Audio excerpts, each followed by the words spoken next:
दोस्तों 10 मई को बाबा केदारनाथ के कपाट खुलने वाले हैं। अगर हर साल की तरह आप भी यही सोचते हैं कि बाबा आपको बुलाएंगे, बाबा आपको बुलाएंगे, तो दोस्तों बाबा आपको नहीं बुलाएंगे। आप बाबा के बुलाने का इंतजार ना करें, आप खुद प्लान करें बाबा केदार के दर्शन करने के लिए।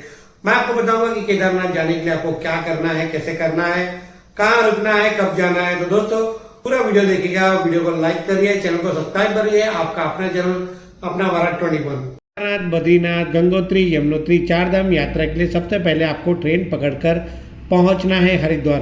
अगर आप फ्लाइट से आना चाहते हैं तो आपको देहरादून एयरपोर्ट पे आना पड़ेगा। दोस्तों यहां आकर हरिद्वार पहुंचने के बाद आप यहां से गवर्नमेंट की बस ले सकते हैं या तो प्राइवेट टैक्सी ले सकते हैं। बट उस दिन शाम को हरिद्वार रुके और गंगा आरती का आनंद जरूर लें। दूसरे दिन सुबह उठकर आप हरिद्वार से यमुनोत्री के लिए निकल पड़े। यह यात्रा करीब 219 किलोमीटर की, 220 किलोमीटर के करीब पड़ती है और यहाँ से आप शायद 5 से 6 घंटे में पहुँच जाते हैं। दोस्तों जानक चट्टी से ये यात्रा स्टार्ट होती है। आप अपनी गाड़ी जानक चट्टी में पार्क कर सकते हैं और उसके बाद ये 6 किलोमीटर का जो ट्रैक है यमुनोत्री का, ये बहुत ही कठिन है।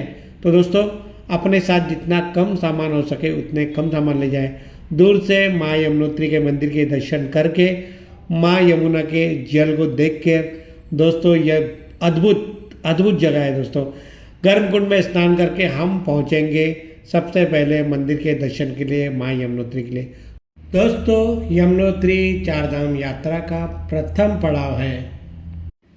यह भारत की पवित्र नदियों में से एक यानी कि माँ यमुना का उद्गम स्थान है। करीब 10,000 फीट की हाइट पर स्थित यह मंदिर बहुत ही सुंदर और पवित्र है। और नीचे उतरने के बाद आप यहाँ से निकल पड़े गंगोत्री के लिए। जितने जल्दी आप रास्ता कवर कर सकेंगे तो वो बेटर होगा। यमुनोत्री से गंगोत्री की जो यात्रा का डिस्टेंस है वो 227 किलोमीटर है। आप शाम को कहीं रुक जाएं, अगले दिन सुबह उठकर आप जल्दी निकल पड़े गंगोत्री के लिए। दोस्तों गंगोत्री का जो रोड है, पूरा ट्रैक, वो पूरे उत्तराखंड में सबसे बेस्ट ट्रैक है। बहुत ही बढ़िया व्यू है इस रोड पे। तो दोस्तों हम पहुंच चुके हैं गंगोत्री। आप अपनी गाड़ी पार्क करने के बाद गंगोत्री में आपको बिल्कुल भी चढ़ाई नहीं चढ़नी है। बहुत ही अच्छी जगह है, माँ गंगा का उद्गम। दोस्तों माँ गंगा के स्वच्छ जल में आप नहा के और अपने साथ गंगा जल घर ले जाना ना भूलें, यह बहुत ही पवित्र है। तो दोस्तों गंगा में स्नान करने के बाद आप सबसे पहले दर्शन के लिए चल पड़े माँ गंगा के। तो दोस्तों यह मंदिर भी बहुत सुंदर है और यह जो जगह है दोस्तों यह अपने आप में बहुत ही सुंदर जगह है। काफ़ी भीड़ होती है हर साल यहाँ पर। दोस्तों आप अगर चाहें तो यहाँ पे पिंडदान भी करते हैं लोग, वो कर सकते हैं। गंगा में स्नान करना कहते हैं अपने आप में सारे आपके पाप धुल जाते हैं। तो गंगा स्नान जरूर कर लें यहाँ आके, उसके बाद मंदिर दर्शन करें। यहाँ पर आपको तो हम भी आ पड़े हैं और दर्शन के लिए आप लाइन में लग सकते हैं। यहाँ पे आपको वीआईपी दर्शन की भी सुविधा है, आप चाहे तो दर्शन ले सकते हैं। और दर्शन करने के बाद आप जितना हो सके दर्शन होने के बाद आप जितनी जल्दी हो सके यहाँ से निकल पड़े, क्योंकि चार धाम यात्रा का जो सबसे बड़ा डिस्टेंस है वह है गंगोत्री से सोनप्रयाग का। करीब 320 किलोमीटर तक की यात्रा होती है। तो अगर आप यहाँ से सारे दर्शन अगर अच्छे से हो जाए तो आप यहाँ से जल्द निकल जाएं। तो दोस्तों आप यहाँ से जब निकलते हो तो आपको कुछ अच्छे होटल में मिल जाते हैं आपको, जैसे कि आप देख रहे हो। यहाँ पे आप लंच करके फिर आप निकलेंगे। शाम को हम पहुँचेंगे करीब प्रकाशी रुक सकते हैं या तो फिर आप चामियाला रुक सकते हैं या तो आप घनसाली रुक सकते हैं। तो दोस्तों रात जैसी होगी आप अपने हिसाब से वहाँ पर रुक सकते हैं। होटल की सुविधा हर जगह मिल जाती है, खाने पीने की व्यवस्था बहुत अच्छी मिल जाती है। दिन का खाना शानदार किसी भी होटल में आप खा सकते हैं, घनसाली या उसके पहले। तो रात स्टे करने के बाद हमने स्टे लिया और यहाँ से निकलने के बाद अगले दिन सुबह निकल पड़े सोनप्रयाग के लिए। मौसम यहाँ पे कभी भी ख़राब होता है, पहाड़ी क्षेत्र में आपको पता ही है। तो बारिश के लिए आप तैयार रहें, आपको कहीं कहीं में झरने मिल जाएंगे। अपनी सुविधा अनुसार आप छाता रेनकोट वगैरह ध्यान से ले जाएं। आप शाम तक पहुँच जाते हैं सोनप्रयाग की पार्किंग में। गाड़ी आप पार्किंग में ही पार्क करें तो ज़्यादा सेफ होती है। यह पार्किंग करीब 100 से 200 रुपये के बीच में इनका जो दिन भर का रेंट होता है। शाम का टाइम है, आज हम लोग सोनप्रयाग में ही रुकेंगे। और ये है सोनप्रयाग की जो मेन एंट्री है, वहाँ पे कमरे वगैरह हमने भी कमरा ले लिया है, बारिश बहुत ज़्यादा। और सोनप्रयाग रुकने के बाद अगले दिन सुबह जितनी जल्दी हो सके आप सुबह उठें। अगर आप घोड़े से जाना चाहते हैं तो शाम को ही किसी घोड़े वाले से बात कर लें। अगले दिन आपको घोड़ा सुबह सुबह आपके जो भी होटल है वहाँ तक आके वहाँ से आपको ले जाएगा। और अगर आप पैदल जाना चाहते हैं तो आपको सुबह सुबह शटल लेनी है जो सोनप्रयाग से आपको गौरीकुंड छोड़ेगी। तो दोस्तों शटल के लिए अब लाइन बहुत ज़्यादा होती है, आप ये रास्ता पैदल भी पार कर सकते हैं। गौरीकुंड से अगर आप घोड़े में जा रहे हो तो पर्ची कटा ले, सरकारी जो भी प्राइस है वो फिक्स है, उसमें आपको कोई प्रॉब्लम नहीं आती है। रास्ते बहुत ही ज़बरदस्त हैं। और ये जो नया रास्ता केदारनाथ आपदा के बाद बना है तो यह रास्ता काफ़ी अच्छा है, आपको बिल्कुल भी कोई प्रॉब्लम नहीं होती है। जगह जगह आपको दुकान मिल जाती है, छोटी लिमचोली, बड़ी लिमचोली, रामबाड़ा, ये जो प्रमुख स्थान है यहाँ पे दर्शन करके आराम करके लोग निकलते हैं। और आप करीब घोड़े से जाते हैं तो करीब 4 घंटे में आप इस शानदार अद्भुत जगह पर पहुँच जाते हैं। दोस्तों केदारनाथ के लिए और एक सुविधा हेलीकॉप्टर की भी है। अगर आप हेलीकॉप्टर से जाना चाहते हैं तो आपको बुकिंग थोड़े पहले करनी पड़ेगी। गवर्नमेंट की साइट में आपको यह बुकिंग आपको ऑनलाइन ही करनी पड़ेगी, वहाँ जाके आपको टिकट नहीं मिलेगा। मंदिर के सामने तिलक लगाकर बम भोले का नाम लेके बाबा केदार के दर्शन के लिए हम यहाँ पे पहुँच चुके हैं। मौसम यहाँ कभी भी ख़राब हो जाता है, कभी बारिश तो कभी ओपन होता है, तो रेनकोट अपने साथ ले जाएं। दोस्तों यह जो सामने पत्थर है यही वो पत्थर है जिसने आपदा के समय भगवान केदारनाथ के इस मंदिर की रक्षा की थी। तो यह भी एक आज के डेट में लोग इसके भी दर्शन करते हैं। बहुत ही बढ़िया जगह है, मौसम बहुत ज़बरदस्त हो रखा है। ठंड के कपड़े ले जाना साथ में ज़रूर भूलें, क्योंकि ठंड यहाँ पे लगी जाती है बारिश के बाद। तो अपनी तैयारी अपने हिसाब से करके जाएं, दिक्कत आपको कुछ भी नहीं आएगी। मौसम साफ भी हो जाता है तुरंत। देखिए बढ़िया धूप लग गई है, तो यह शानदार नज़ारा। ये भगवान भोलेनाथ, भीड़ इतनी ज़्यादा है कि आप मान नहीं सकते यार, बहुत ज़बरदस्त भीड़ है। लाइन लगी करीब 3-4 किलोमीटर दूर आगे। ये बाबा का मुख्य द्वार, यहाँ से दर्शन करके आप निकलते हैं और अपनी यादों में बसा के बाबा केदारनाथ की जय बोल के हम यहाँ से निकल पड़ेंगे नीचे की तरफ। अपने आप को स्वयं संभालें। ऊपर आने के बाद ऑक्सीजन की कुछ कमी हो सकती है, तो आपके सर में दर्द वगैरह तो कुछ गोलियाँ आपके साथ रखें।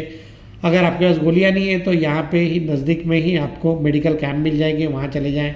तो दोस्तों यहाँ से जितनी जल्दी हो सके निकल जाएं, क्योंकि और भी यात्री यहाँ आते रहते हैं। तो जितनी भीड़ कम होगी लोगों के लिए उतनी सुविधा दर्शन के लिए होगी। तो दोस्तों यहाँ से निकल के हम दोबारा पहुँच जाएंगे सोनप्रयाग। और सोनप्रयाग अगर आप शाम को जल्दी पहुँचते हैं तो गाड़ी लेके बद्रीनाथ की तरफ निकल जाएं। जितनी जल्दी आप आगे बढ़ेंगे अगले दिन आपको उतनी ही सुविधा ज़्यादा अच्छा मिलेगी। तो दोस्तों गाड़ी लेके हम रात को रुक गए थे अगस्त मुनि में। अगस्त मुनि के सामने सुबह का यह नज़ारा बहुत ही शानदार है। होटल में सुबह सुबह ब्रेकफास्ट करने के बाद हम यहाँ से तैयारी करेंगे बद्रीनाथ की। तो टोटल जो सोनप्रयाग से बद्रीनाथ की दूरी है वो करीब 220 किलोमीटर के करीब है। रास्ते का व्यू बहुत ही शानदार है और हर जगह का नज़ारा लेके जहाँ आप चाहे वहाँ रुक जाएं, इस शानदार नज़ारे को करें।